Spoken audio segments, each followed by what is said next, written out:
Happy New Year from the Victoria Leadership Collective. Hello to both of you, Brandon Wright and Rishi Sharma. Happy New Year. Good to be back. Ahoy! Right. This is our first show. I think I finally recovered.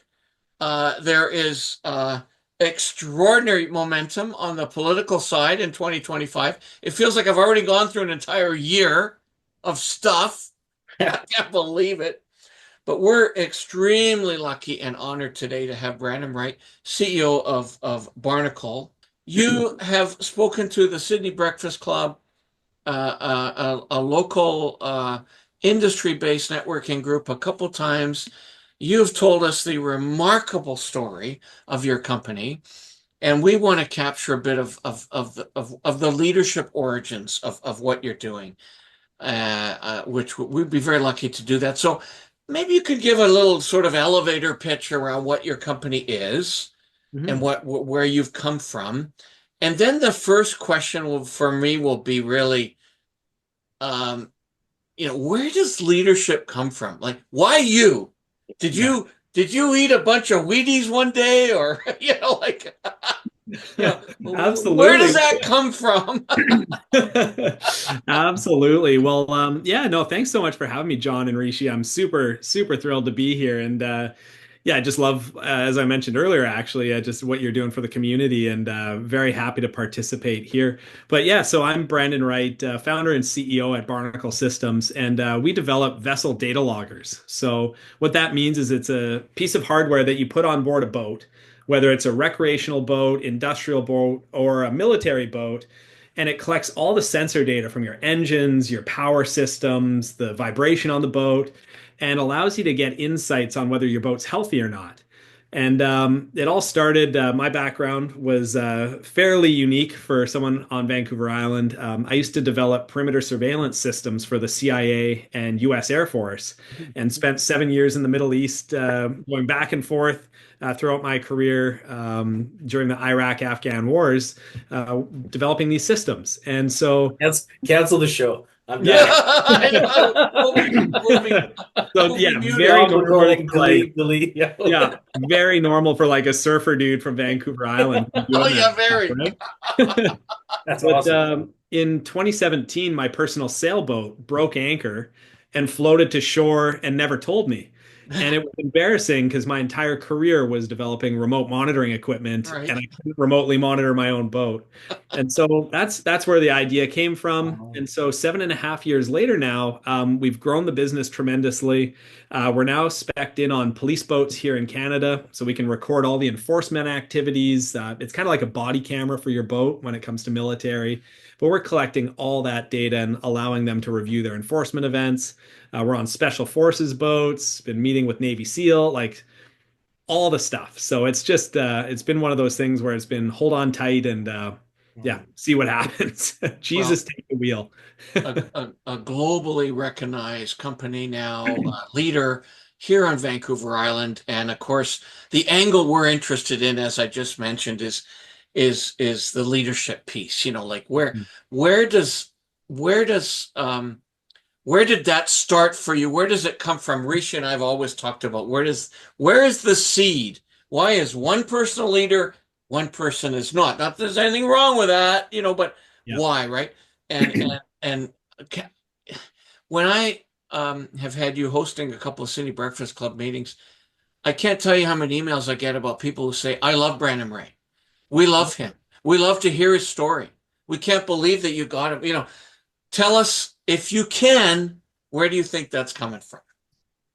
Oh my gosh. I mean, for me, I just love people and I also love having a personal brand, I think is really what I've learned. And I read a book called Building a Story Brand. I can't actually remember the name of the author, but there was a huge component of it when I first started Barnacle where it was all about building a personal brand because at the end of the day, your business, as the leader, like you are representing your brand and you need to live the brand. And even my hello is an ahoy and just silly things like that. But my love for people, the love for the market that I'm in, the boating market, uh, the like, and aligning my personal brand around it has really I really think that that's what's allowed me to really put fuel on the fire for the business and really get strong alignment with the market by like basically living the brand myself. And I honestly like when I was a kid, I was really into the obscure sport of skimboarding, where it became like it was a hobby, but then it became more of a hobby when I was 15, I started a website called skimbc.com where I really wanted to build a community of skimboarders because I was learning new tricks and I wanted to see photos and videos of other people doing it so I could figure out how to do the next trick. But then it turned into me hosting skimboarding competitions in Vancouver and Victoria, all while I was still in high school. And then I That's learned that amazing.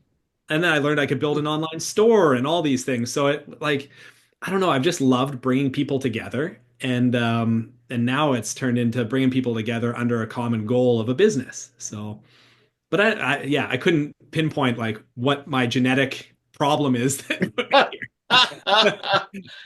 Do you really see yourself as a leader though? Because you're here building and you're working, you're constantly driving. And some people inherently, like myself, we see ourselves as someone would say laborers, right? Yeah. We want to just I'm continue to work. But also there's this competency or this confidence that comes with being that leader. Like I just hearing your story, true leader. But I'm curious if you see that in yourself as well. No, I consider myself a player coach more than anything. So like I'm in there like I'm actually like on the ice, but also like instructing from the bench at the same time somehow. And it's difficult, obviously. Like I love like having my fingers in things, but I think it really helps with alignment though, where like I'm so close to the problems that our customers are feeling. And obviously at a business of our size, like doing like several $1 million a year in revenue. Like we've got 12 people on the team right now. So like we're still a small business, obviously, but still having like my feelers out, like understanding customer challenges, but then being able to guide the team based on real market data is really where I feel like my superpower is. And I have like every whatever personality disorder, like the imposter syndrome and all that stuff that all the cliches out there. But I don't really see myself as a leader, but I see myself as the player coach, is what I like to say. That's wild. That's perfect. Like I think that's a perfect leader right there. I Mhm. understand you got to participate, play a part, and roll. Like even I used to skim. We skimboarded down at Arbutus Cove. Yeah. That's where Oh, we, I love that spot. Yeah. yeah, it's Yeah. beautiful. Yeah, you just go. But here we are at that time, and I would consider myself someone who ideally loves leadership. And Hmm. I look to mentors who've taught me to maybe put me in that position. I've never considered myself as a leader, but Yeah. I'm in all these leadership roles because I guess I just flowed that way.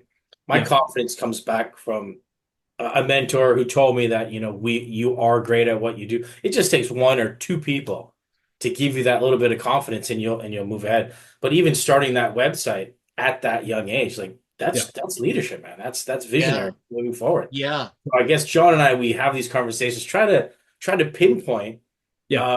how that happened so others can think back and have some self-awareness. Yeah. Wow, this is where it happened to me, and then maybe we can teach others.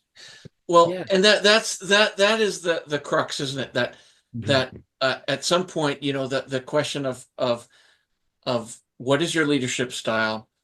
Where did you implement it? How did you implement it? Yeah. Evolves into how might that impact others?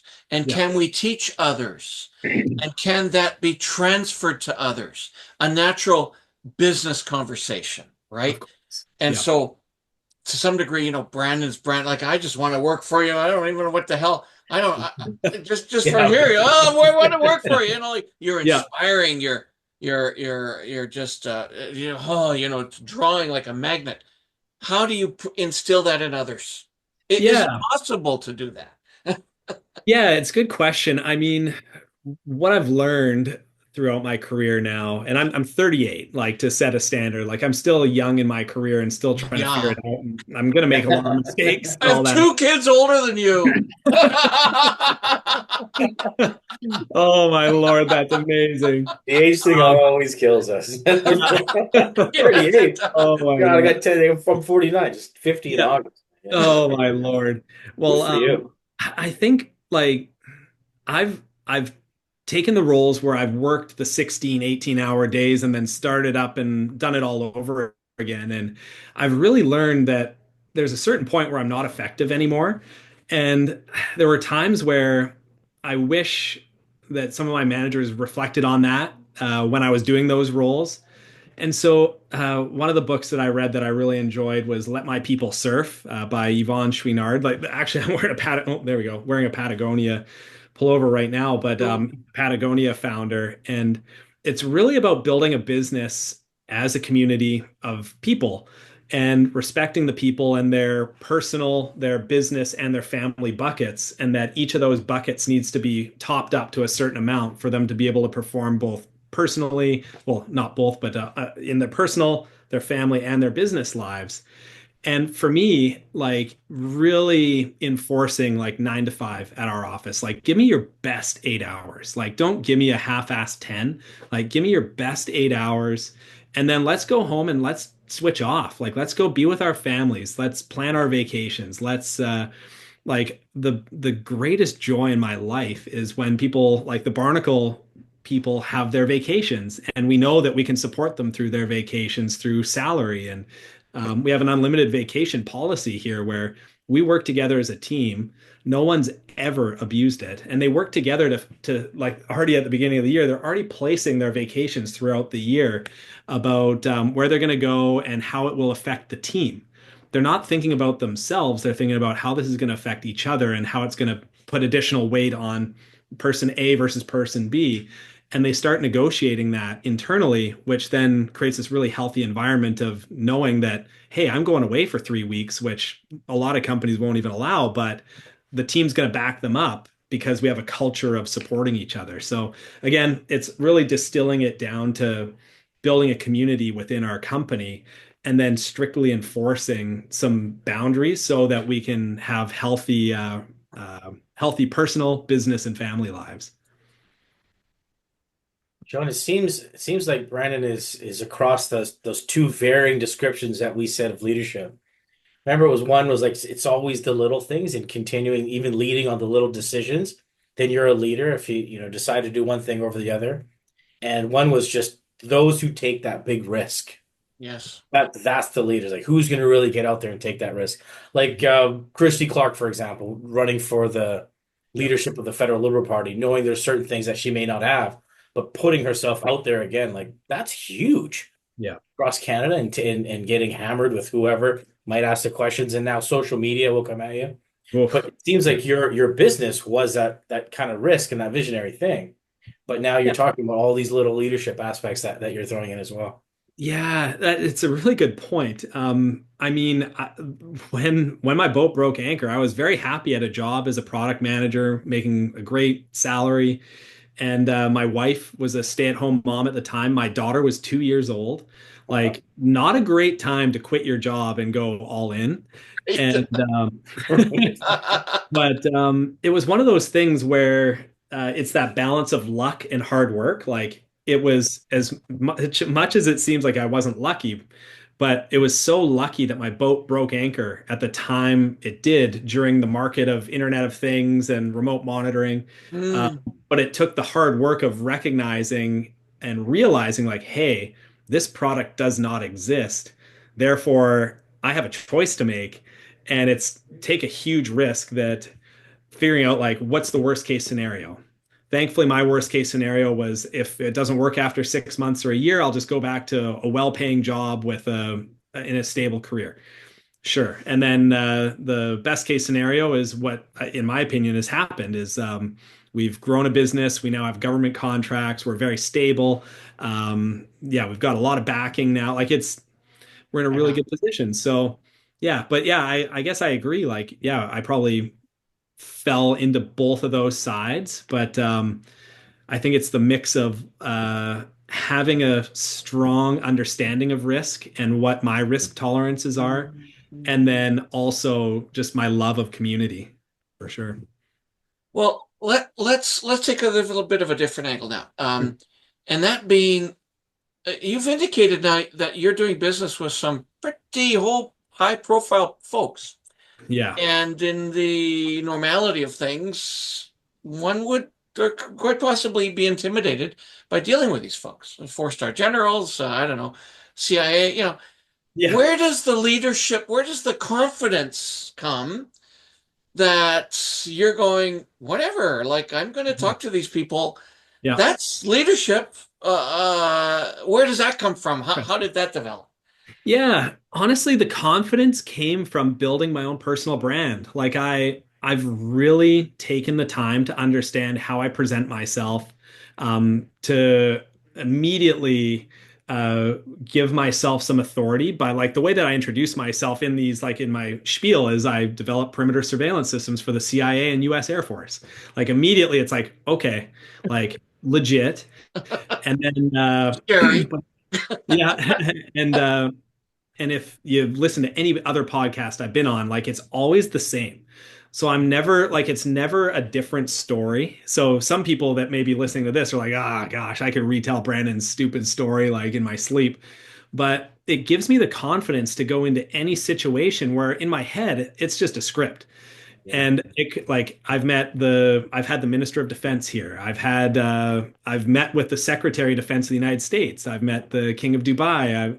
But my story is always the same. When I go and introduce myself, I demand some authority by my background through telling that story. But then I immediately try and lighten the room by just being myself and really living the like even the surfer dude thing and all that. Like I really try and keep it light because even these folks like we've got a 3-star US Navy admiral on our advisory board, and him and I like we're laughing most of the time that we're together, and he gives me the smirk and all that. And we've got Chris Hadfield, the astronaut, on our board of directors, and like we're cracking jokes together. Like we're all humans and we've all taken different paths to get where we are. And at the end of the day, all of us just love to laugh together. And that maybe it leads on to maybe another conversation, but it's one of my core principles is with our team is that we have to laugh together as a team at least once a day.